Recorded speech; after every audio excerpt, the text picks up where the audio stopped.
Hello there, and welcome everybody. Facebook fam, Podbean fam, YouTube, IG. Instagram. That will be started and kicked off shortly. You said he goes? Yes. I'm driving. Oh, really?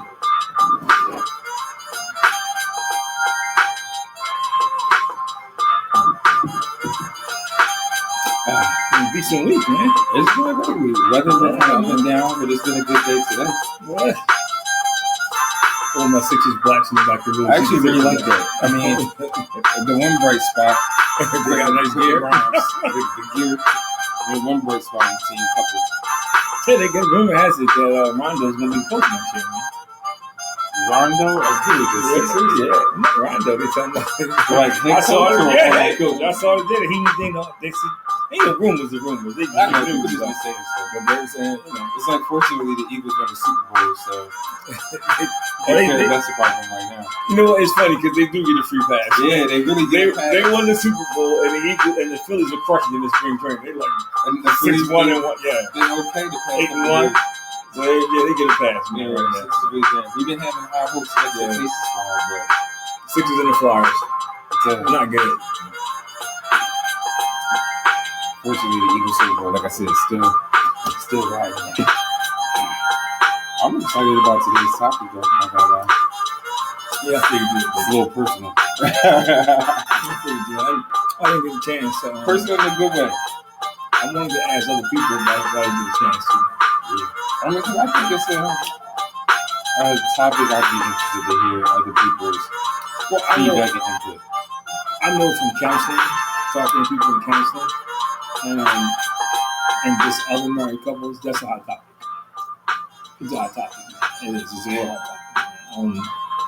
The 50-50 thing, even in church, that's a debate. And then the finances, especially the finances. Yeah. I think it's something that gets overlooked, not talked about, and why it ends up being a problem for people, and why people just get uncomfortable having some of those conversations, or just emotional. Yeah, but I think, and we'll get deeper into it in the show, but because there's a set of questions you should ask.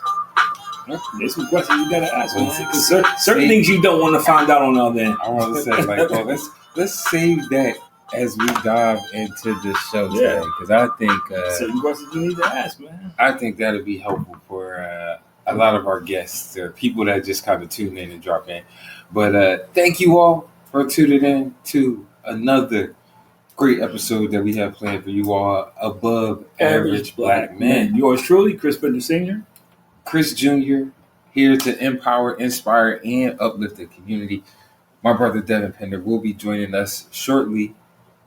But as he always says, like, follow, subscribe, share, comment, interact with us. Help us continue to build up this community and keep the positive messages, spread throughout our community here. But we're excited for tonight's episode. Devin walking like he had a bad day. I know, maybe it's a bad workout. He's sore. But no, today's topic is near and dear to my heart. I think it's important to everybody. I say near and dear to my heart because I'm engaged, and I feel like I have been having more frequent conversations about this. Not that I haven't before, but with trying to plan a wedding, finances are something that's coming up. Like probably more now than anything, because it's like trying to plan for the wedding on top of trying to plan and do other things as well. Finances has definitely been at the top of discussion, because not only do you have to plan for the wedding, I think you kind of check and start looking at other things. Like, we're like, man, how are we spending money? Like, how do we plan to pay for this wedding? Devin's smiling. I'm sure he hasn't put it in. And I think one thing that he's probably going to smile, because we're going to bring this up tonight and talk about it at a point in time as part of this conversation, which really kind of even sparked the idea of this conversation, is kind of Dwayne Wade and Gabrielle Union. I'm a big Dwayne Wade fan, basketball-wise. And I just got to clarify, just love his game. A lot of other things I can't necessarily agree with. I just draw the line. That ain't my fault. Like you start to get to know people after a while, after they retire. But he and his wife, I mean, being that they're public figures, like they come out and they have conversations about things. Years ago, she mentioned and said the idea of like her going 50-50, and like that she was okay with that. She loved that. She got her own, like it was almost like an idea of like independence and empowerment. I think where a place of where that conversation came from. But then like recently, maybe a week or 2 weeks ago, she over that. She's like nah, I just wanna now I wanna rest in my feminine energy. It's soft girl era, and like 50-50, like I'm no longer on that. So I think the idea of like the conversation of finances and 50-50 was just kind of brought up because it's, I don't know, it blew my mind when it thinks of like people getting married and you're forming a union and you're coming together as one, but it's still that one divide there in finance. So I wanted to talk about that tonight because I think it's something that isn't talked about very much. Like when it comes to finances and being in a relationship, and like what's an appropriate way to deal with that.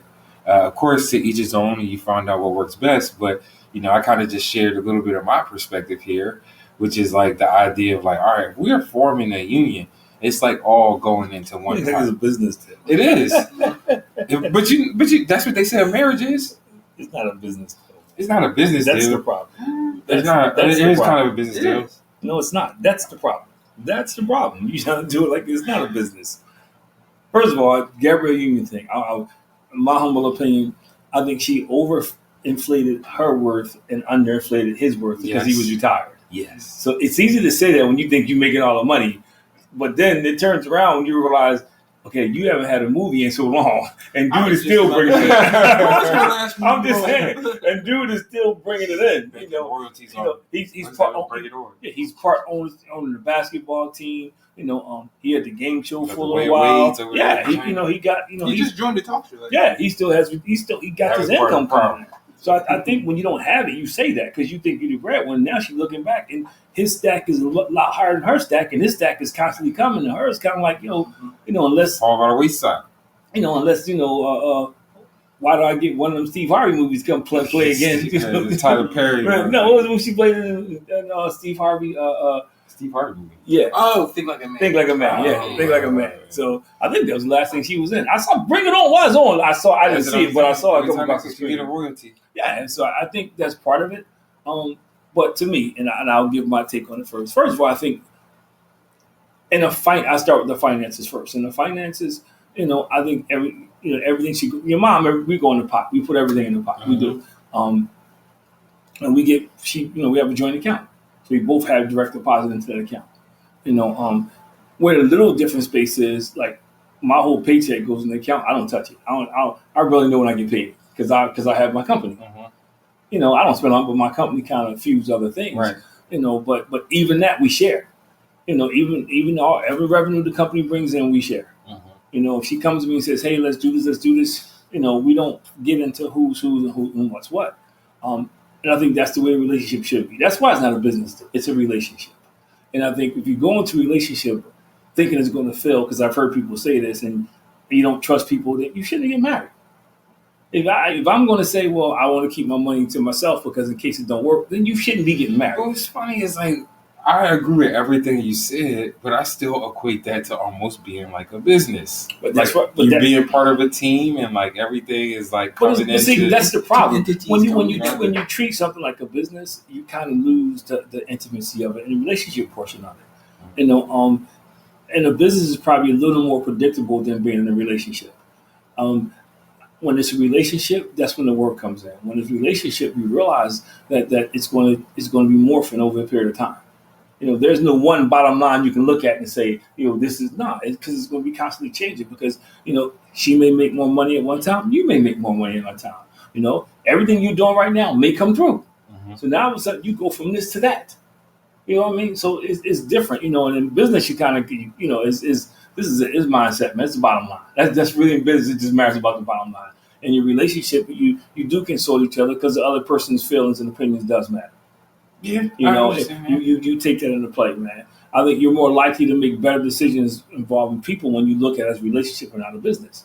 That's why you see a lot of rich relationships don't make it because they look at it like a business. In a business, you move. Not I'm saying you wouldn't, but in a business, I'm just saying, I don't know if I agree with that. Well, you don't, but when in a business, most people in the business, like in my business side, I got to remove all my emotion from it. I can't make decisions out of emotion. Like when I had my cleaning company, I made some decisions out of emotions that I had to pay for. You know, you hire people out of emotions, you know it's really not a good fit, you know, and you do things based on your emotions when it's business. You know, it's dangerous when it gets in the way. So most people in business, you know, you got to, like now, my business now, emotion is out of it. I don't hire people that's not qualified, you know what I mean? I'm not getting certain people I just don't get involved with. You know that. In a relationship, my emotions are involved. I'm not going to just go, like I wouldn't go out and buy 10 pairs of sneakers and not tell your mom. Yeah. You know, it was hard keeping that birthday thing. But I mean, even from like just the fiscal responsibility part of that, like that's be insane to go and buy 10 pairs of sneakers. You know, like but it happens. And I mean, and I know it does happen, and that's where sometimes maybe I think like sometimes approaching it like a business and like removing your feelings from certain things, like you can't always indulge in something just because it's like I feel the need to. But when like, your feelings are removed, you do indulge. Hmm? When your feelings are, see, it's like in a business, if I just operate on my business side, you know, I'm looking at the bottom line. This is my disposable income. You know what I mean? This is what I got to play with. My bills are paid. I'm saving this every month. This is my disposable income. If it was just me, but now I'm married, I can't think like that. Okay, what do we need? You know what I mean? It changes the way I see things. You know, what are we trying to do? Whether it's put a roof on this house, whether it's get the driveway done again, whether it's get new garage doors. You know, that's a we thing now. It's not, I just can't go out now and say, man, I'm buying me a Beamer. You know, and I've counseled people who've done it. So it does happen where somebody in a relationship think, you know, since I'm bringing the bucks in, I can make a decision to come home and tell you about it. In the business, you go to this is what I'm going to do. There's no, what do you think? What do you think? What do I think? My wife is the board. Some people go to board. I'm the board. Some people just make decisions. So I mean, to me, I think that's what's wrong with a lot of us. I think that's what's wrong with church. You treat it like a business. You take the people aspect out of it. I think anything you have that involves people, it can be some business. There is some. I agree with that. There is some business in it, but you got to have a relationship portion. And maybe that's where it's like that. Sometimes I think it probably gets missed from the conversation. It's like, it should be a little bit of business in that mix of like, understanding like, okay, there's an emotional attachment to it. Like I use the idea again, like I'm trying to plan for a wedding, and I understand like, man, financially, if it was just me, I'm like, yo, can I use your house?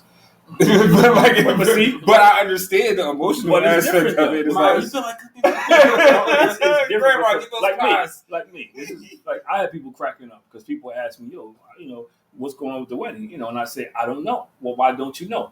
I don't want to get involved yet because I know when I get involved, it's going to be a question of what you want to spend and what's going to cost me. That's what it's going to cost. So I dive it to then. When it gets to then I get. However, because I know your mom, she's emotional, she's excited. My son is getting married, man. We never thought we were going to see this day. That's crazy. You know, he's like, yo, you know, we got a shot at having another. You know, I thought it never wasn't. I got a shot at another grandkid now. I was like, yo, it's like, yes. I thought y'all would be living together forever. We were like, we thought y'all would be permanent roommates. You had a good sister. I know. And I remember you saying, we got Roxy, we got a dog. We don't need it. So I mean, but I understand her emotion. I understand her emotion. You know, she wants to see it. She wants to be a part of it. She wants to be this grandiose thing because that's how females look at it. You know, me, now I am looking at the business sense. You know, like, I loved it when you said, I know you ain't going to be able to do it. And they said 50 people, I was high-fiving myself. Like, this is going to cost me nothing. I just show up in my tuck and some flowers. But you know what's funny? That goes to exactly what I'm saying here. But like, I'm very much looking at it from this business perspective, but I got to take on the emotional side and aspect of that The whole trip to Washington, your mom on her phone scrolling, looking at venues. Looking at stop. And I'm laughing because I'm thinking to myself out the corner of my eye, that's one gonna cost me. She probably was like looking at in places during the engagement. Like it was funny because the whole thing. Think about this. The whole thing she was looking at, like it's funny because when you first were talking about it, she was looking at rings. But I get the emotional attachment to it. You know what I'm talking about. It's like when you made the mistake and said that you were dating somebody. You weren't there. It's like all the Man, time. they went for the next 30 minutes. At the comedy show, it was Angela, my what mom, and Angela's mom. Angela's mom. They were all like, yo, she was like, we related now. She's going in. They were asking, I'm the board. Yeah, I'm thinking all he said was they went out a couple of times. He made the mistake of saying we were going to wherever that store y'all was going to, and they act like it was this big engagement stuff. Like, oh, that's personal. It ain't personal. But you actually know it's funny to tie that into the finances. It does. You do but they get emotional. Because I don't have that. We don't because we think logically, and hopefully I raise you to think logically. But it's the emotion of it because they want their parents. They want she's always comparing it to your uncle's wedding and to Nicole's wedding. That's right. And to me, I don't compare because you get what you want. You know what about my love? Right? Your love is great. See, this is the thing you remember. For them, like I equate it like this, and this is what's different for me and her. Your mom remembers that day like it was everything. To me, that day was a blur. By the time you get finished shaking hands and talking to everybody, which wedding are we talking about? You going on? No, I'm talking about your wedding's going to be like that. Yeah. It's a blur because but she's emotionally so she remembers every moment, man. I don't. My mom got rest of her soul. She remembered every moment. My dad, not so much. I know your wife. So chicken nature that day. I would go see my mom. My mom would say, "Yeah, she remembers certain things." Yeah. And certain female relatives will bring it up. None of my male relatives that would ever bring it up. Yeah. None of my brothers ever bring it up. So it's how you view it. So there's a balance, and I think in relationship you have to understand that. In a successful relationship, is two sides, and I think somebody needs to be rational sometimes. Because the running joke I used to have is some people earn it and some people burn it. Yeah. The money. Yeah. Somebody gotta earn it, and somebody gotta have a break instead of just burn it. But emotion comes into so many relationships. Whether it's a wedding, I give you the perfect example. When you go look at a new car, right? You can go there and tell the guy, "This is what you want," and it can be the middle size. They don't show you that. They take you to the top thing with the 24 speakers and the seats that go 12 ways. And why? Because they know once you get it, it's going to be an emotional attachment to it. Somebody said this to me when I was in D.C., and I wanted the truth. He said 40% of the people who buy new cars can't make the first payment. Insane. Because they go out there and they spend $85,000 for because emotions. They get emotionally attached. I feel good in here, man. Yeah, you feel real good. Then all of a sudden, when the payment, I ain't got $900 for no payment this month. I got to eat. So I think, you got to find a balance. But I think that's what makes it 50-50 because somebody should be offsetting somebody else. Yes. And then sometimes it's going to be 60-40, sometimes it's going to be 70-30, depending upon what the situation is. That's why I think the more, like, I laugh and joke, but when I go out and talk, your mom is the CEO. She manages the money. I peek in every once in a while to see what's going on, but she said, hey, this is the bill money this month. If she's looking to do something different, this is what I need from you. Doing that when we did the Cayman Island trip, man, it was hard to hide that thing, though, because I know she was poking around every little thing. Listen, I just had to buy a ring. It's funny because I'll go, and this is, I shouldn't say this because people will get, but if I, the joint account, she knows I go to Dunkin' Donuts because she watches that account every day. See, you went to Dunkin' Donuts today, huh? You spent $5.37. Did you eat breakfast before you left the house? So I'm just saying, so it's pros and cons, but I think you do it because, for one, I'll give you some pros. When we first decided to buy a house, and I said, okay, we had to join it so I can monitor. And what we said was, we're going to write down everything we spent. We did that for the first month. And then when I looked at it, we saw we were wasting money. Like I was eating out every day for lunch downtown. I didn't need to do that. Just doing this, doing that. Then we eating out every Friday and Saturday night. Didn't need to do that. Because we would go grocery shopping, so it's kind of defeat the purpose. So we could see, and then I could figure out what disposable income was. And then I could say, look, hey, so this is what we got to save.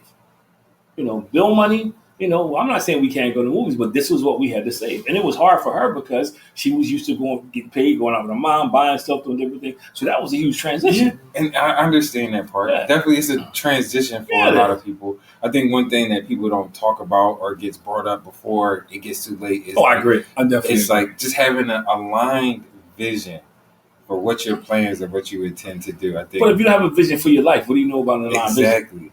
And I think that's where a lot of people probably get lost at when it comes to like talking about finances.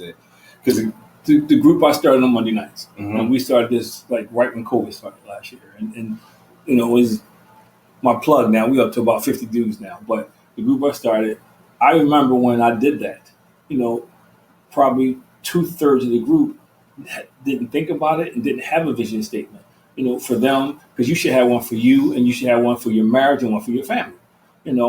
Most people don't do that. And then you got to ask the question why? Because they don't do it for themselves. They don't have a vision. They just live day by day, or they move thing to thing. What I mean by thing to thing is I want a house. And that's my radar right now. I get the house. I want a car. Yeah, they just go to the next thing. They're not thinking, where do I see myself 10 years from now? Where do I see myself 15 years from now? What kind of house I want to live in. When I'm doing workshop in the shelters, I tell them, no, you need to be thinking about what you're going to do before you get out. Not the day they're going to release you out of here. You say you want a house. Where you want the house to be at? Yeah. So I have a scenario or something that I've seen. You always have a scenario. No, within this, because it's the things that I see that happen, within this discussion or topic, that I was like, I want to talk about it tonight. But this, I seen this video, this man and this woman, they talking, going back and forth. The husband gave the wife $1,300 to pay for their rent. And then he they talking about it. He's like, "Where's the $1,300? Did you pay for the rent?" And she's like, "No, I bought a wig." And he's like, "Wait, what?" He said, "I hope you're playing. This is a prank." She's like, "No, I bought a wig. You got more money, just pay the rent." So I think in that context of when it comes to dealing with finances, I think there are some people out there in situations like that are hurt and scorned, and they 50-50 because I can't trust this person. I saw something similar. I can't trust this lady spent $30,000 on some Beyonce tickets. Oh Lord, I seen that one too a while ago. Yeah, it was like no, but and this is what I say to you. You see what I'm saying? Unless you just got I got questions that you should ask. I got a list of questions you should ask before you get run married. that like a business. But unless you just got married, you know that about your spouse. Unless you just got married, I laugh and joke about this all the time. Your mom gonna watch this. My phone goes off, my chime goes off 5 times a day. Amazon and UPS, when I'm outside, they blow at me when they ride past the house now. Hey, what's up? Dude, nothing today. Yeah, one dude said, "Yo, nothing ever comes. Just ain't want to do." We were laughing and joking about it, but I didn't know you lived. Yeah, but I know that, and we do talk. She just doesn't do it. But I'm saying, who you're living with. If you don't know who you're living with, and you've been together for a long time, that's on you. And I'm not saying I got my bills from the company that I pay. And those little bills, I got to put reminders. Your mom, she'll tell me a week before something is due. She knows when it's due. She's built like that. It's funny because I'm the one with the accounting background, but she's real good at keeping track of when the bills are due and everything and what we need to do. And, let's pay a little extra here on the mortgage every month so we can get it. And I'm fine with that. I'm fine with that because I'm busy every night. I don't have really time to sit down and do that. With the exception of Friday night, I've got something going on almost every night. So I'm fine with that. And we talk, I'll ask every once in a while, but for the most part, I do it on blind faith, man. I don't sit back there and say, what you do with that? And if you need something from me because you want to do something additional, just tell me what it is. I give it to her. I work, I get it. But I think that's what you work as a team. Because I remember the point in my marriage when she was making more money, when I was still getting myself together. You too young, you weren't even born yet.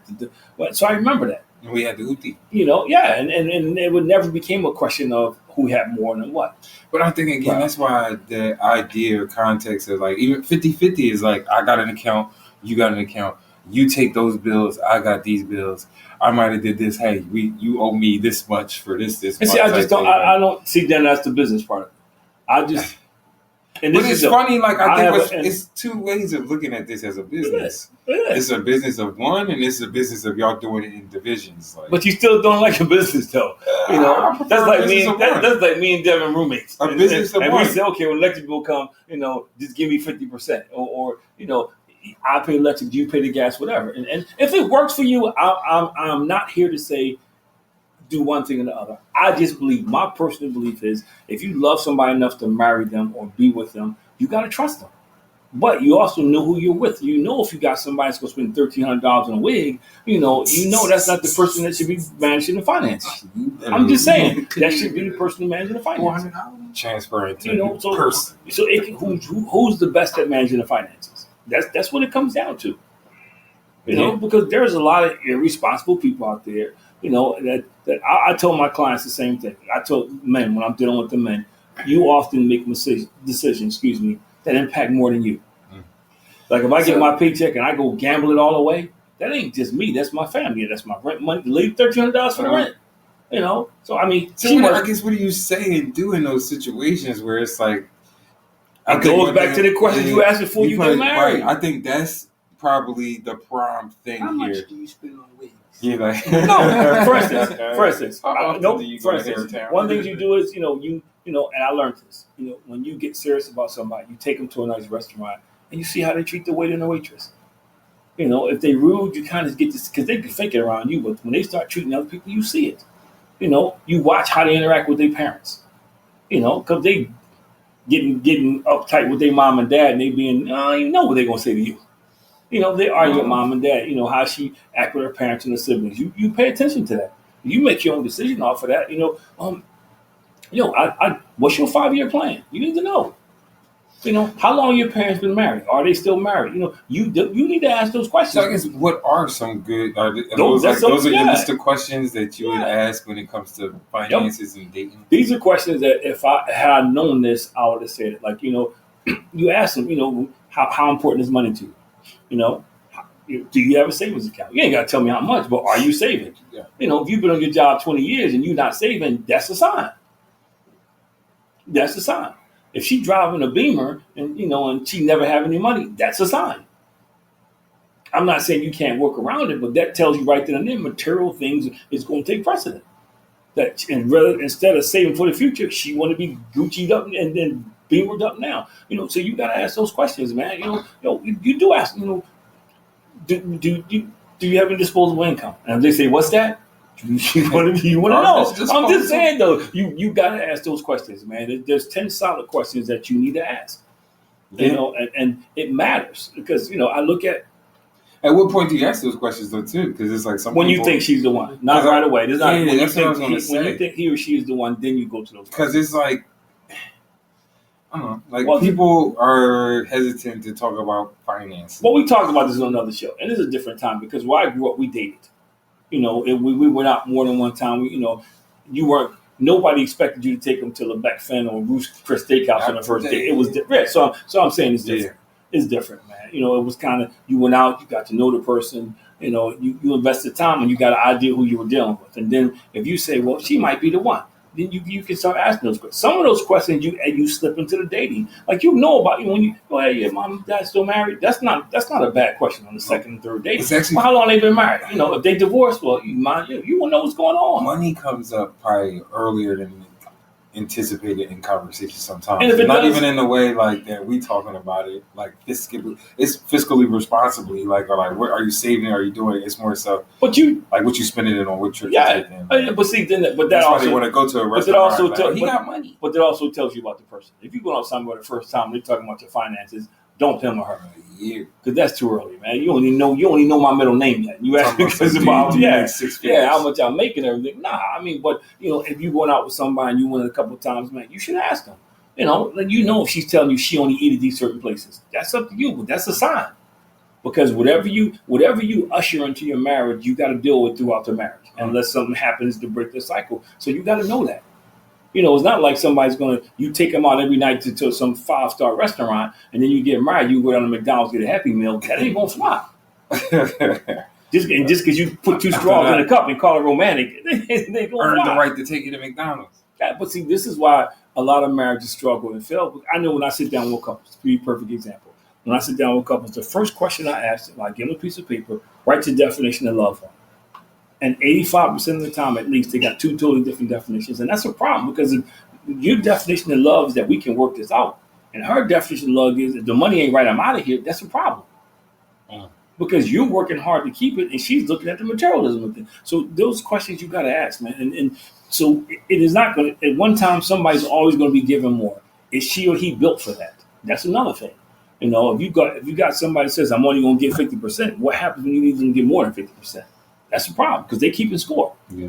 I did 5 things. You owe me 5 things. No, so I think that those are questions you got to ask, man. You have to go in depth about those questions. Let's see. You want a dozen eggs or a dozen roses? Yeah. If you choose, well, nowadays the eggs cost more. If than you choose roses, roses, then I can't get what you can pay. You can pay them in eggs. You're financially irresponsible. We can get married, but your dad got to give me a case of eggs. Yeah, it's like a trade-off. I think he's give goats. So I think you have to go into it like that. And again, I've known people that work for them. They both work. We've been somewhere, and say we were going on a trip, and both of them whip out a check. He'll get a check for his dad, a check for her, and that worked for them. For your mom and I, don't work. I just think what's ours is ours. Some people go, what's his is his, what's hers is hers. And then there's some people that says, your mom jokes about this all the time. What's hers is hers, and what's mine is hers. That's what women say. Yeah, that's a joke. Yeah, you can believe it if you want. But you learn a lot about somebody before. If somebody's fiscally responsible.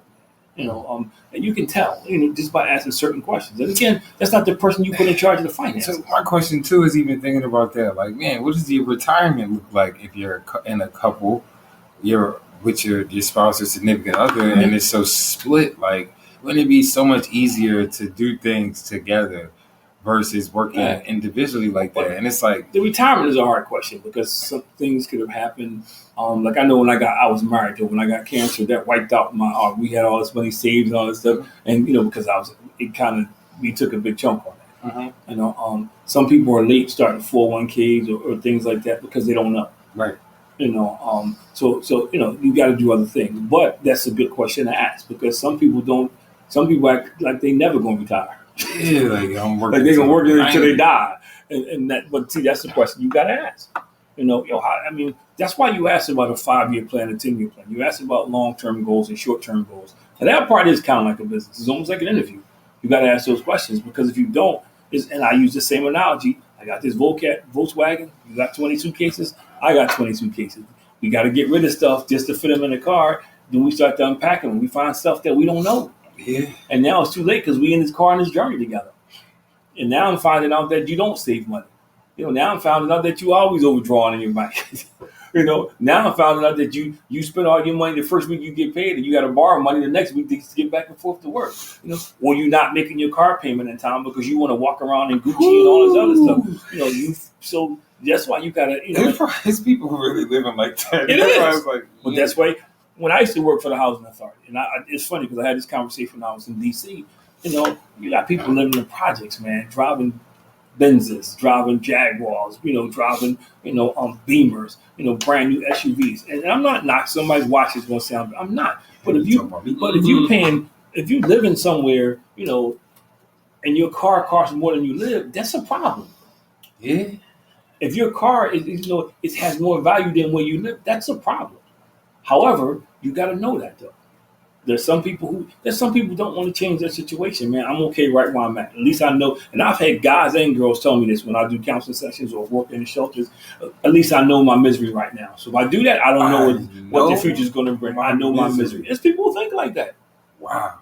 Allegory of the kid. I've had people stay in relationships because I know what I'm getting. He may be jacked up, but I know what I'm getting. If I go out here, I don't know. It is like, because I've heard this probably more in the business sense, like when you get a new manager or somebody's forced out, or even a new coach, like when they say this, the devil versus new. Yeah, and some people live their lives like that. But see, this is why you got to ask the questions because without getting too deep, I think what happens, and like people talk about this, I don't believe in the 7-year itch, and I'll explain it. I think what happens after 7 years, I don't think people purposely look for affairs. I think what's happened after 7 years, now probably before 7 years, people begin to change. Mm-hmm. People begin to evolve. People begin to grow. And maybe it's not both of them. So what happens is now you find somebody at work that you just befriend and you got like-minded. You like-minded now. Mm-hmm. Y'all on the same page. So over here, this is you. I'm trying to go somewhere and they're not. So that's what you got to guard against. And again, it goes back to you got to ask questions, man. Things change, man. Where you see yourself. Your mom and I are totally different vibe. My family, my dad was an entrepreneur. My dad worked.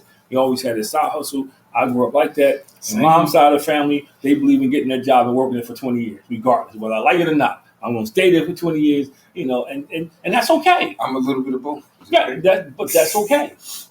But you got to make sure that works, though, because you can't have somebody who says, well, you can't go out because we're not going to take that risk. You know, you got a good job, or not. I mean, because then it's a problem. Because I know if I my business is who I am. My business, man, wakes me up in the morning, man. I sleep well at night. It's funny because when I was down in D.C., somebody came up to me and they said, "Yo, I'm so appreciative of what you do for men. You know, what you've done for my husband. That's why I do what I do."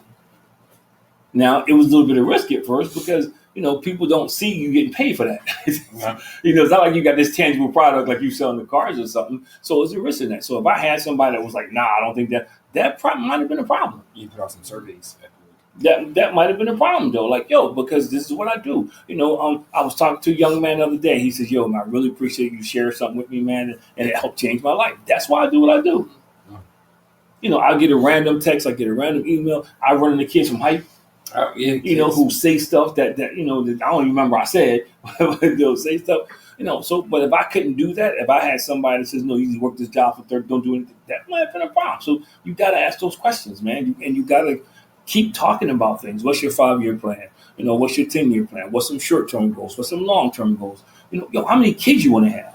Do you want to keep working? Because there's a lot of women think they're going to get married and stay home. That still goes on, man. Oh yeah, you be surprised. That's what I said. 12 roses and 12 eggs. You'd be surprised. That means you don't understand it. You'd be surprised how many people settle for mediocrity. No, because they want to be comfortable. No, not surprised. You'd be surprised how many people will settle for mediocrity. Okay, I don't need to live there. I can live over here and I can stay home. There's people like that. There's people like that, man. A lot more than. Yes, I'm saying there's people like that. I don't have to have all this. I can have this, and we can, and some people don't want to move out of their comfort zone either. Content. Some people are so comfortable, man. Which is okay. I know somebody's watching this. I'm gonna hear brief about this. I know folk who never left North Philly, who never aspired to move outside to a different neighborhood, a community, see something. They never did, and that's okay. But for me, I wanted more. It's like change your scene, change your mind. Some people don't. There's some people just like in the projects. There's some people with generation. They 3rd, 4th, 5th, 6th, 7th, 8th, 9th generation projects. Because not that they didn't have the ability to move out, they just got comfortable. And again, I know what this situation is. If I move out of here, what if? And I think to me, if you want to be successful, you got to minimize those what ifs. And I think it goes back to what we're talking about being in marriage, man. I'm not getting married to somebody who I can't trust, who I think is going to ruin me financially or go out and do crazy stuff. Now, I'm not saying I peek every once in a while. I ask what's going on with this, what's going on with that. But I'm not sitting there with a magnifying glass. Because now I'm different because my philosophy is, if something happened and she takes some of my money, I'm going to get more money.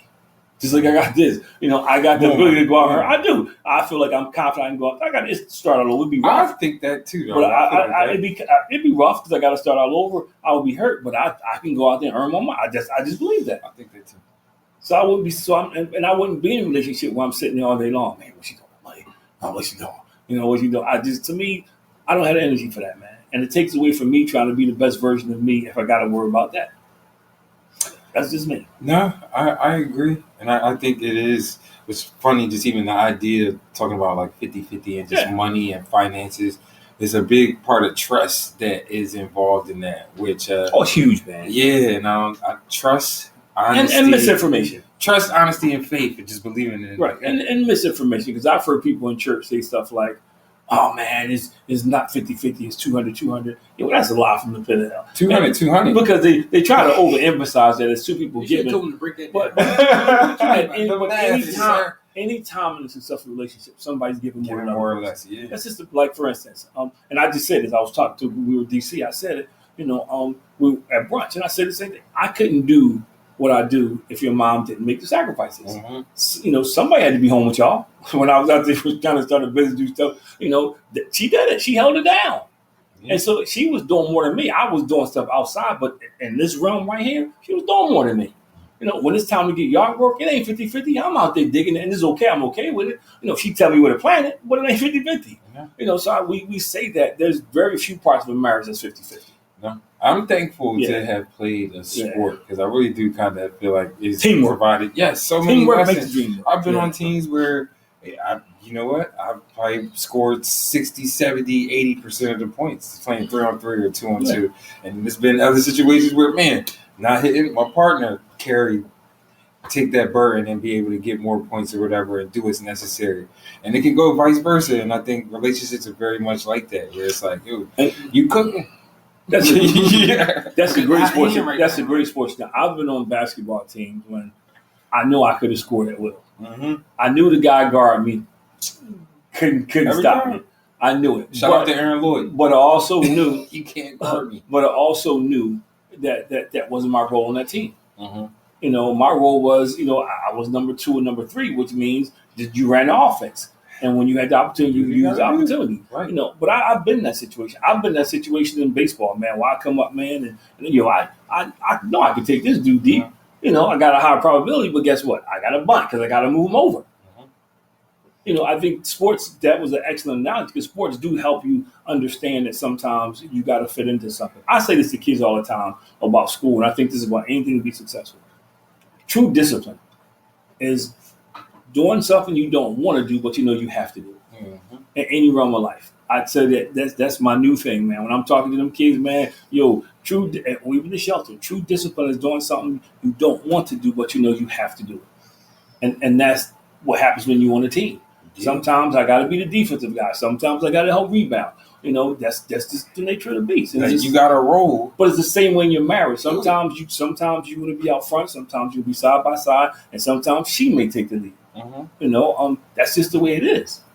Yeah. And I think when you go into it with this ironclad 50-50, it's hard because that means you're keeping score. So when it's 50-50, I'm not going to go past this point. Regardless of what they're doing, I'm not going to pass this point, and that just don't work. And that is kind of why I am not necessarily with the idea or concept of kind of doing things 50-50. Because then, like you just said, it's that idea of like you keeping score. Like it's like, well, I just paid $500 for this, and like you only paid $250, but you still owe me $250. So like, you make that's crazy. You make $100,000 a year. Maybe she makes $50,000 a year. Is that fair? Do you go 50-50? No. Because I mean, if your bills is 75, I'm just saying that's not fair. You know, because she's going to be broke and you have all this extra money. So I mean, I don't know. I know people do it both ways. If I'm counseling somebody and ask me, I think the best way to do it is have, what I will tell people, have a joint account and then have 2 separate savings accounts. Yes. So you can pay yourself and pay. Yeah. But as far as paying the bills and stuff, put it in the pot, man. Like, I think you should know what your mate makes. I know some people, they don't know. Which is wild to me. I know people don't know. They just giving the money for the bills. Wow. It's like, how can you act like, I mean, especially as a man right now, I can't imagine like being with a woman and she don't know how much. You'd be surprised. Like, it wouldn't go too far if I was dating right You'd now. be surprised. There's a lot of people especially dating right now, like it depends on, I guess, age range, demographic wise. But it also depends on trust. Yeah. If you don't trust somebody, well, I'm not going to tell how much I make because, she going to want this, want that, want that. Well, I'm not going to tell. And that's some people operate. But you know what, though, from a male viewer standpoint, when I was dating, like part of the hesitancy sometimes in saying is like, oh my goodness, like, here we go again. She just want to make sure that she got enough money to do this so that she can do these things for herself. Dating is different, I think. But I think if you're getting close to marriage, that's a discussion that needs to be had. Yeah, of course. I think you need to know what the person's finances. But it's happening early. Like I'm learning. I didn't know then, and it wasn't a problem with us. But you need to know how much debt somebody has. Mm-hmm. Because if you debt free and you marry somebody with $100 worth of debt, you just took $100 worth of debt. I recommend no college grads. So I'm just saying. Those are the things that you got to come into play. But people are afraid. People are afraid to ask questions, and I don't understand. Yeah, to your point, I mean, I don't understand. I mean, well, sex, religion, politics, and now finances a little bit enters the realm of things that people are like. It's hard for them to talk about it. Like they get emotionally charged, or in this sense with finance, I don't think people. Most people don't respond well to those questions. But you got to ask them, how important is money to you? To me, it's not enough. Money is a necessity, but it's not the beginning and end for me. It's not. I think there's more important things. You believe money come, money go? Yeah, it does. I think that's the progression. It does. You can say what you want to say, but it comes in, but it goes out because you got to pay bills. Yeah. Now, I'm not saying you go crazy with it. You just spend it. No, but it comes and it goes.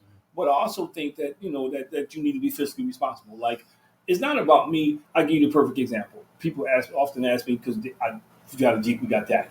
A lot of my friends got Beamers, different cars. Not friends, people I know.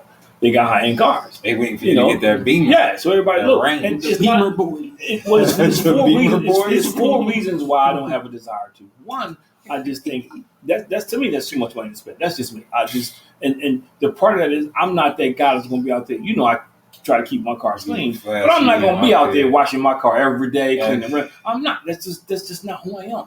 I'm not going to be the guy that's going to park on the other side of the parking lot sideways because I don't know how to park beside me, and I'm walking the blizzard to get to the store. You know, that's not who I am. You know, and I never want to be the guy that's defined by what I drive. I don't. So I'm not knocking it. Some people have it and they love it. To me, it just don't make sense. And at the stage of my life, why would I want to spend $85,000 for a car? You know, I'm trying to be debt free now. I'm trying to get myself in a position where, you know, when I'm retired, I don't have a lot of debt.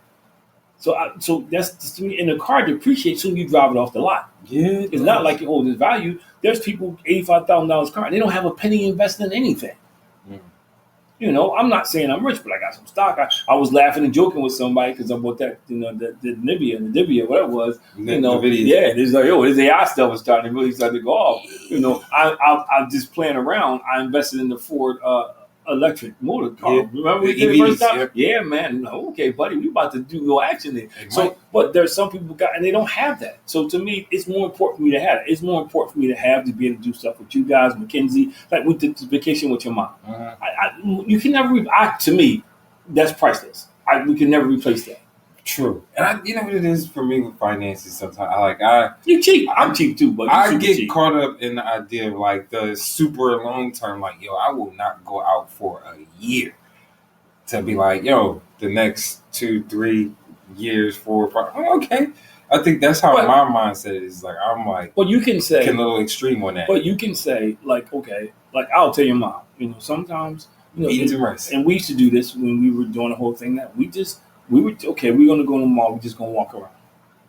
We're not going to go there and spend a bunch of money. We had an agreement. And we would go out ice cream or something, hang out. We're not going to go out to dinner every weekend. We would do things like that. And that's okay. But you should treat yourself to something. I've gotten to the point now, like that's why I never now y'all laughing. That's why I buy sneakers now. Sometimes I buy sneakers now because that's my treat. Mm-hmm. I told you my other day I'm due. I'm due. I'm due. I've spent a couple months since I bought a pair. I'm like, I'm due. But because that's how I treat myself. Yes, and I don't gamble. I don't drink. I don't do crazy stuff. I'm driving nice vehicles, but that's how I treat myself. I'm trying to get better at the balance of the two. Like, yes, I do stringently. I'm like, save pennies, save dollars, but then also the balance of you know what. I do need to unwind and enjoy it. I worked hard for this. Right. And there's a balance. Like, for instance, and I always want to be able to say, hey, if y'all need something, y'all don't because y'all grown now, but just in case. Hey, you do. You want to say, I got a room if my kids need a place to stay. You know what I mean? You want to say, if my kids need a couple bucks, I can get a couple bucks to them. If Mackenzie, when we want to go out and do something, I can do something. I'm not sitting there figuring out I don't have to pay this on the pay. So you want to be able to do that. I need you to plan 3 weeks in advance. I want to be able to do that. So we do, and your mom she's a shopper. She's a shopper. So but also keep that in mind that, I know I got to keep making X amount of money. That's part of you got to figure that out. I do that. You got to figure that out, man. I can't leave my job and go get some minimum wage job because they won't pay nothing. I'm trying to find another stream of income myself. So I'm just saying that, but see, that's why I started the business. I got a second stream of income. Yeah. So but see, that's what you figure out when you're in a relationship. Hopefully these jokes sell. But that's what you figure out. You figure it out, man. Yeah, I know. But that's why you got to have a discussion because with that, it means that you will have less time at home. So that's why it has to be a discussion about, because if I'm out doing this and it's COVID kind of changed everything for me in a good way. I'm not saying COVID was good, but now, no, because before when I was going out to do stuff every night, now I got everything virtual.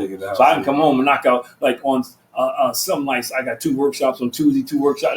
I could do one, didn't get off in time to do the show. Uh-huh. It's just, so it's better for me. I hope we never go back to in person, man. But I'm getting offers. People like, I want you to come in. Like, I'm supposed to go to Raleigh, North Carolina. Somebody's like, I want you to come down to Raleigh. Somebody else was talking. So I'm starting to get things of that nature. I'm trying to be on the road. And eventually I want to do it full time. But I love the fact that I can do stuff and do other stuff. Like I can do Tuesdays and Thursdays. I can knock out two 2 classes, virtual classes, and still have time to hang out with your mom. Yeah. So I mean that works, you know, that balance of like if you're gonna have that type of lifestyle, you gotta work for it. Yeah, but that's where the communication comes in because now I'm still not I'm home, but I'm not present because I'm doing something. You know, I'm like the balance of that it's like when I went back to school. I was the one in school, but your mom struggled because not struggled, but she had to take on. You know, y'all were in college, you're doing so it was different. You were still in high school, but I wasn't around because when I was home, you know, I had the 2 classes on Thursday, I had the 4 classes on Saturday, I had a full-time load, you know, and I still was working a full-time job. I don't know if this would take us down a whole another rabbit hole, but this is part of a conversation Gotta with dating have as well, where Yeah. like there's an expectation of wanting somebody that can probably financially provide this type of lifestyle, what you want, but the other side of that is that person is going to work for that. I know somebody's going. I know That somebody's takes going away through it from right now. I know time. somebody's going through it right now that his wife likes the lifestyle, but she doesn't like that he's not around, and you can't have it both ways. It's like what?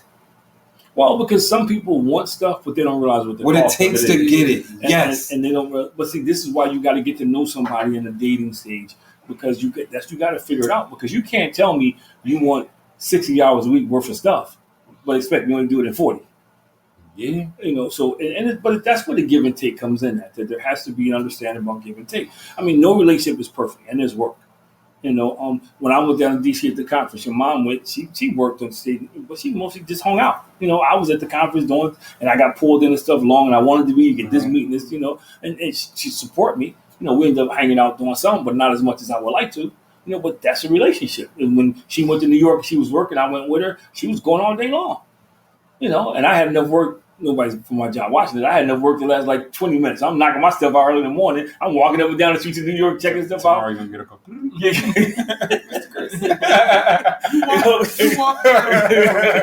Killing time, shake it off. You know, I'm doing my workshops on my phone. Like, yo, hey, you know, I'm like, yo, you know.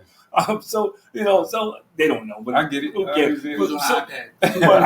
Yeah, now that's why she got me an iPad, like a little better. They know you're on your phone. You're holding this close. You know what I mean? Like, you know, and older people like us, older people like me, we don't understand. Just like Panavision, you can really hold it out. Yeah. We think we got to be in that little box. I got to be in the box. See, at least you were the first to admit it. You know, well, I know now, but when I first started, I felt like, yo, man, I gotta be. I'm seeing nose hairs. I think I'd be that close.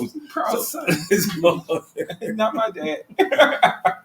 But that's where the evolution comes in. That's where you evolve, man. You understand that's the support.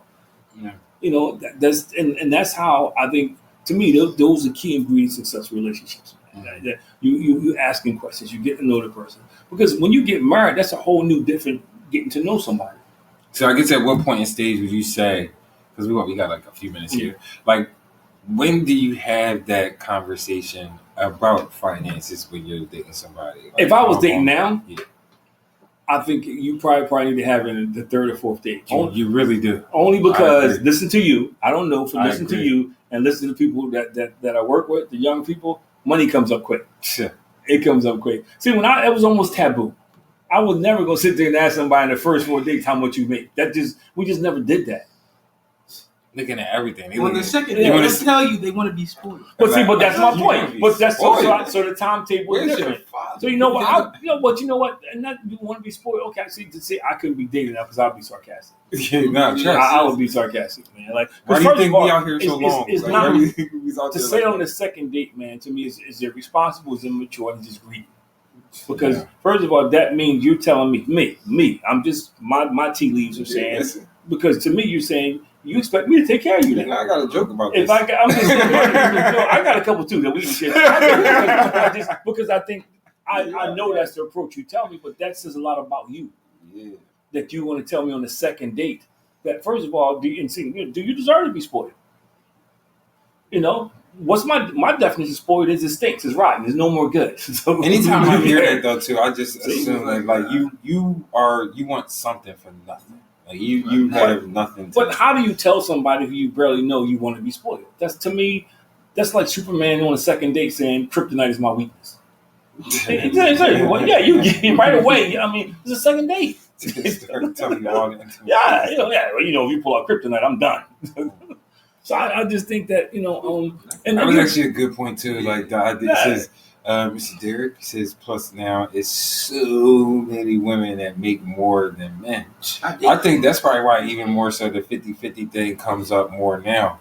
But it's not 50-50. If you make more than me, 50-50, the person who makes less is at a disadvantage. The reason I'm saying that is because I think ultimately women expect for a man to be able to do what he needs to do. You brought the example up earlier, like if I'm bringing $100,000 and you're making 50.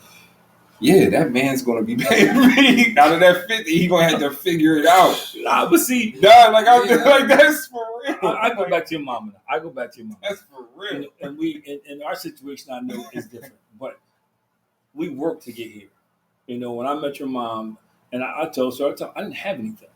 I just had a job and some dreams, and she bought into the dreams, and we got married, and she's watched the study progression.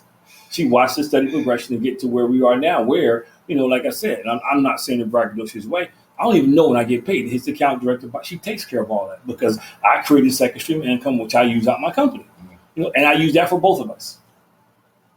Yeah. So I don't sit here and say, because we were 50-50, like, nah, you ain't touching this, baby. I work for this.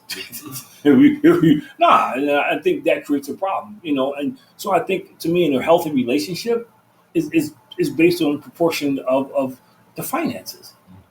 Dude, and to me, there's no rule, but I think a man, if you can, you should take care. You should do your part to take care of your woman. Now, she shouldn't be demanding it, but you should be able to say, you should be able to say, hey, I want to do this for you, baby. I know, and Derek's not gonna mind me saying it. His wife has a career too. She ain't sitting around and waiting for him. I know a bunch of guys that wives that. I know 2 guys that wives are doctors. In our group. I already got a career too. I'm just saying. So, and I don't think they sitting there counting. So I think that's a healthy relationship. I think your generation, it becomes unhealthy because it's about what you have, and then you worry about what you don't have, and that creates a problem. I think it's like this. People enter into relationships with trying to maintain and fight that have this individualism. Oh yeah, but it just causes individualism. To me, translates into you gonna be alone one day. That you're gonna be the best alone individual you can. The reason I say that too is just thinking about again dating. When you hear people, the independent woman. I couldn't survive. I want to keep my independence. I need to maintain it. I had somebody say that to me in the job to myself. I need to maintain my independence in agency. You can do that somewhere else. You don't have to work here, sir. But see, that's the same thing. You're going to be independently broke. There's even when you take a job, there's certain sacrifices you make. Yes. So when I hear somebody say that, that's just dumb and stupid, man. Most times when I hear that, they're repeating something they heard somewhere. You don't watch Oprah or one of these shows, and somebody said that, and you took it and you ran with it. Well, but Steve Harvey can say that because he's right. But you're right. He can say it because he's worth millions of dollars. Mm-hmm. But I got news for you. He stumped his nose up at that. He ain't gonna be in the radio. They'll fire him too. Yeah. So there's only so far he can go. And I think people have to understand any successful relationship, business or whatever, there's a certain amount of sacrifice to make it work. Yes. That's just the way life is not about a one way where everything's going to be perfect and everything's going to fall. No, you sacrifice. Derek made a lot of sacrifice to get to where he is now, and it wasn't all good, and it wasn't all his fault. That's just same thing with me. We all got testimonies, and I think people who are successful, they've been through some stuff. Yeah. I don't know anybody who. If you go back and look at, I love the original book, Think and Grow Rich, because one thing he was able to do was talk about how all the people who made it, how they all failed the first time. How they, Ford's first car was a clunker, man. It was just no good, man. I heard it was a Chevy. Now that's just a joke, but his first car was a clunker, man. Alexander Graham Bell. He invented something that didn't work. Thomas Edison, the light bulb. It didn't work to Lewis Latimer, a black guy came up. The phone stumble. Yeah, so nobody. Or at least I don't know anybody who's just successful the first time. They don't. You because you learn from it. You take your lumps. And I think that's part of a relationship process. You get to know each other, not during the good times, but through the bad times, where you learn a lot about somebody. If this person gets mad and just says stuff off the cuff, like if you dating somebody and they say stuff to try to hurt you, it ain't changing. Yeah. Don't think because you get married all of a sudden you gonna fly on shoe. No.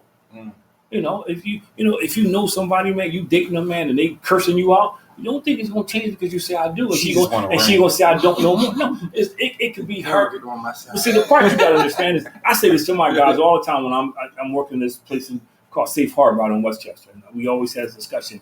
We're all a sum total of our environment. We are. Mm-hmm. And the problem that is we develop different norms.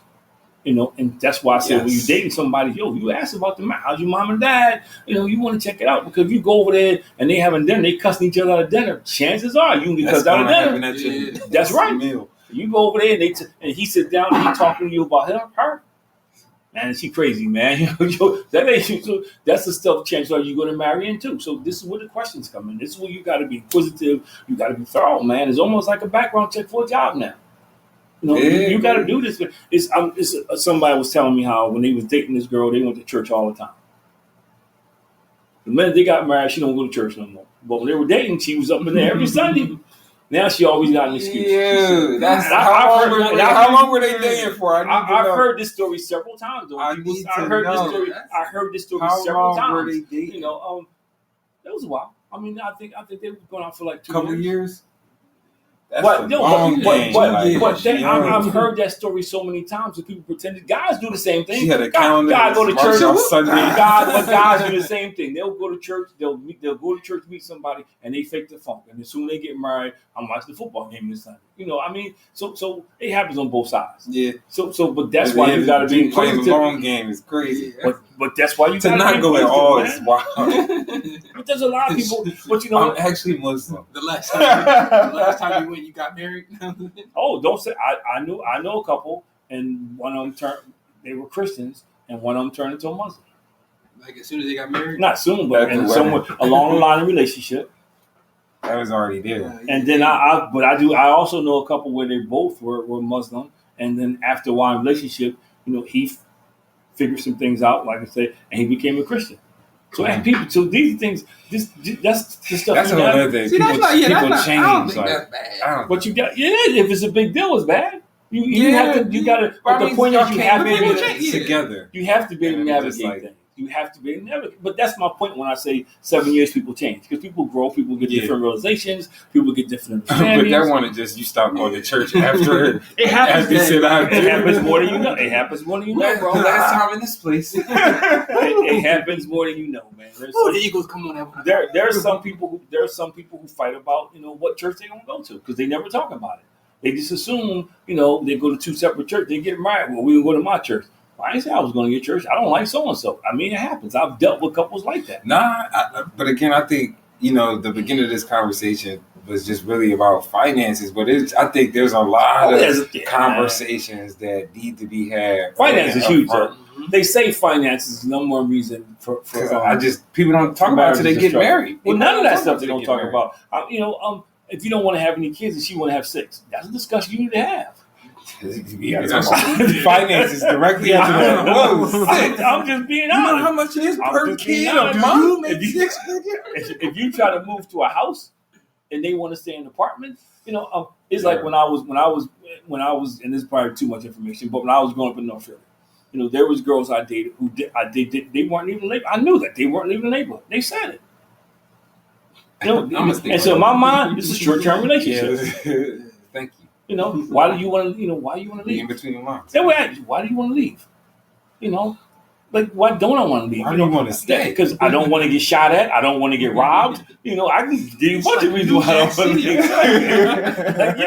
I'm trying to get to the next level. That's an exaggeration. I ain't grew up in New Jack City, but I'm just saying. But I knew females. They were not leaving the neighborhood. They just weren't.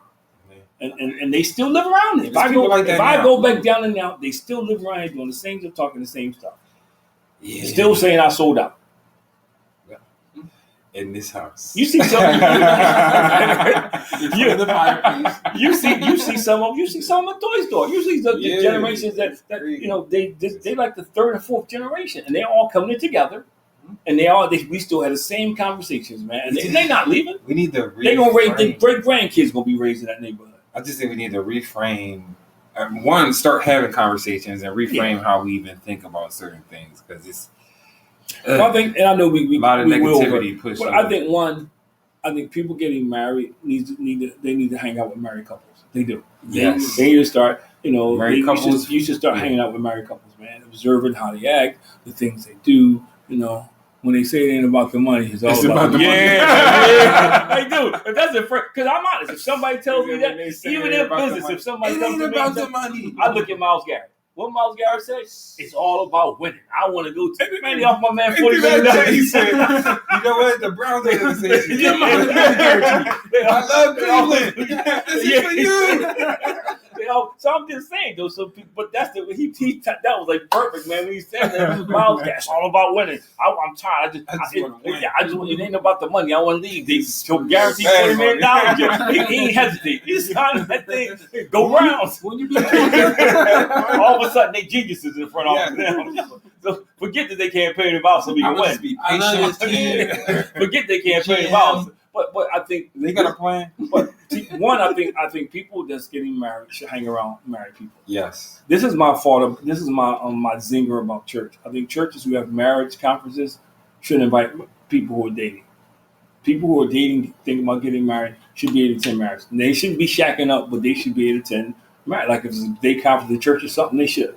Because they need to get that information before. So the problem with a lot of stuff, you get the information after you're into your marriage, you've already struggled. Yes. So That's so actually a good idea. so they should say, yo, we having this day conference at the church for married couples, but guess what? People who are thinking about getting married can come. And we ain't talking about shacking up, but you can come and hear what it takes to be married. So I think the third thing about it is people need to really truly look up the definition of marriage. It's no longer it's just a convenience. Marriage is a commitment. I said it at Nicole's wedding. When you get married, man, you're making a commitment in front of the people. Okay, they're witnesses who come say they agree with it. That's why I'm not going to go to a wedding with people I don't think should be married. And then the second thing, you're making a commitment before God. Now, things happen and don't work out. I get that. But I'm saying it's something that people got to take serious. So when I hear somebody says, like, I wouldn't marry any couple that came to me and says, well, I can get out when I want to get out. No, I'm not doing that. But people say that. I've had people say, look, man, don't work out, I'm out. Don't You get got married. it. Just stay in a relationship. So yeah, that's not what you should do. You shouldn't be in a relationship with the person. If you already thinking about a way out, you ain't even got in yet. So I think that those three things there. And the fourth thing need to happen, man. See, and this is another thing I think when I sit down with couples, one of the biggest, I think this is the number one reason why marriages don't work.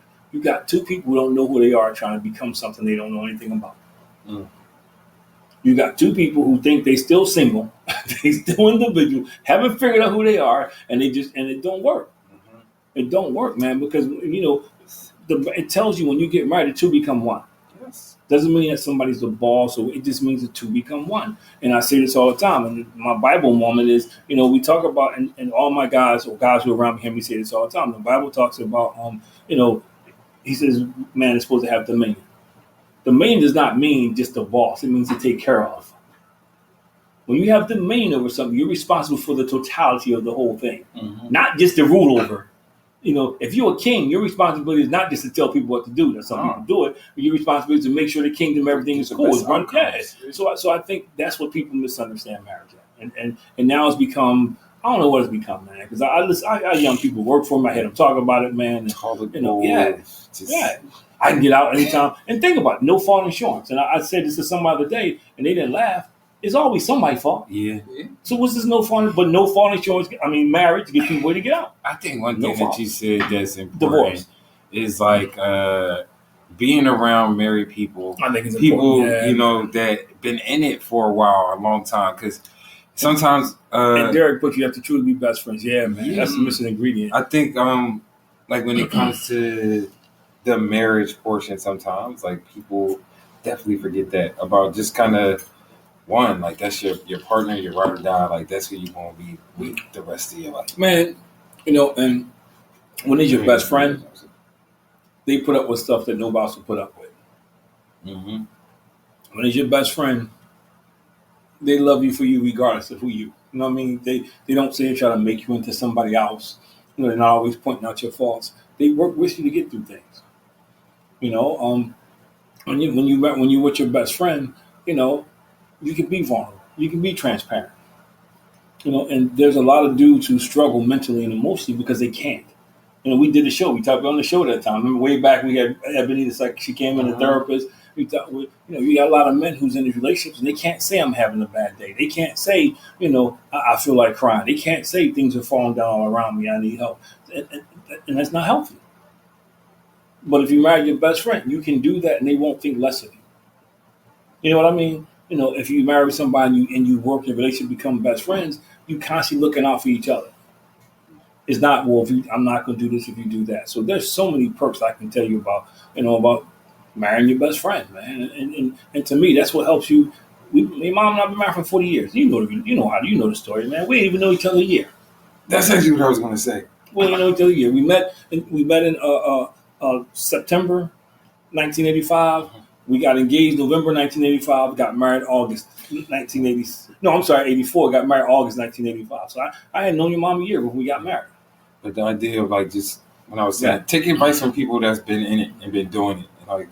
I'd rather take advice from somebody who's been married for 40 years. Yeah, not Steve Harvey, been divorced more times than we got fingers. Right. So that's, I think, he's telling you, yeah. People we just get so consumed with taking the information that we not necessarily looking at who we are getting that information from. Thank you, sir. He says, when I first met you, I understood that you love your wife, and he loved that about you, and your wife, and I love that about you. Because to me, you got to tell people. Like I just said this to somebody today. Somebody was telling me, they were talking about love. Somebody I work with, they ain't watching, so I can say this. He was talking about love. You say that a lot. Somebody's going to be watching. Because I'm saying, because you know what I'm about to say. I hear you saying this, but nothing you say about him tells me you love him. Every time you talk to him about me, it's in a negative light. Yo, I said that. He don't walk the dog right. He don't put the trash out right. I'm exaggerating. When he eat his cereal, he got his mouth wide open all the time. Everything you tell me about. What do you do? You never come to me and say, he's this, he's that, he does this. It's always what he doesn't do. Man, you give your wife flowers. He don't give me. You just focus on what he don't do. Then you turn around and say, well, he gave me flowers, man, and they were cheap roses. What are you talking about? I think that's a whole other conversation too, because I do hear a lot of couples. Yeah. Even just, again, the idea of getting engaged, you just hear people complain all the time about, yo, this is what it's like. Are you sure you want to do this? I got kids to complain about. I ain't got to complain about. No, I'm only joking. What kids at the school you work at? No, but I think that's part of what makes, for me, and Derek said it, but that's what I look at Derek as the same thing, because we talk about our wives and we talk about them in an affectionate way. We're not saying our wives are perfect. But we talk people about. People hear that. But we do. And we went to brunch, and I was at brunch Sunday before we came back from D.C. And we were at brunch, and they were asking people hear that. And they were asking questions. They was like, okay, well, they were asking our wives, how did they think about King? What they think about King and everything. And so we trying to find ways to get our wives more involved. So my comeback is always the same, what I always say. If it wasn't for my wife, I couldn't do the things I do. If it wasn't for her, I'm not who I am today. Because Orange shopping is Orange. Orange doesn't shop with Orange unless there's some friction. And there's some sparks. And it was those frictions and sparks that helped me grow up. Brandon Graham said that today. I was cracking up when he said it today at his retirement thing about how much he's grown. He said he owes his wife a lot of credit, because he said if he hadn't grown, he wouldn't still be married. Everybody started laughing, but I got what he was saying. Yeah. And I think that's what, when you marry somebody and you become best friends, that's what that produces. You got somebody, in your terms, a ride or die chick. And you got somebody that when you out there humping and you grinding, you doing all the stuff you're supposed to do. Even if you come up short, they still got your back. Yes. You got somebody you can say, I can trust beyond a shadow of a doubt. I ain't got to worry about it. Now, again, like I said before, I'm not cocky or arrogant, but I always think I can earn more money. So I'm not going to sit here and say, worry about somebody. I'm not trying to get ripped off. But, if I got to worry about my wife, it's like if I got to worry about y'all stealing from me, then we got a problem. Yeah. So I think 50-50 as we close. I know we way past. I think we really got to. I don't think it's a 50-50. I think at one time somebody's giving more. And when it comes down to finances, to me, the best relationships I've seen is when it was a shared pot. Now, people have their savings that it wasn't checked, but some people like that writing the check. To me, I would be embarrassed if I was somewhere, and it's just me. If I was somewhere, we're paying for a trip. You gonna send me that? No, I'm paying for a trip, and and your mom say something. I say, okay, I'll pay for it. We just pay for it. Or, well, man, I gotta get a check. Your wife give me a check, and you give me a check. I don't understand. Nah. And then just to say, because when I do workshops, I ask people, well, I don't trust them. What if they run away with my money? And I'm thinking, first of all, that little bit of money, nobody running far. Jersey, Delaware, you be able to find them. Run away with my Yeah, it ain't money. like they. But people say that's the number one reason people say. I think they suppose they spend all my money. It's not like you got $1 billion. It's kind of like the joke you tell about the prenup and the PlayStation. Yeah, So you gotta have something to protect. But why would you marry somebody that you don't trust? I don't get that. I don't know. I think again, it's like a lot of reasons. Probably a lot of outside noise and things that people probably hear. You always say and that. just the culture and how dating is right now. But I think it is the key thing here is a discussion that needs to be had so that people can better figure out, what works for them before it's too late. When you're already in the mid-marriage. www.familycommunity.com. Perfect plug. I'm sorry, .org. www.familycommunity.org, man. Hit me up on the page, man, and I do a lot of stuff, man. We can work through some stuff. Yeah, come check us out. Appreciate you guys. I would say I'm cheap, but y'all get the wrong impression. It's frugal.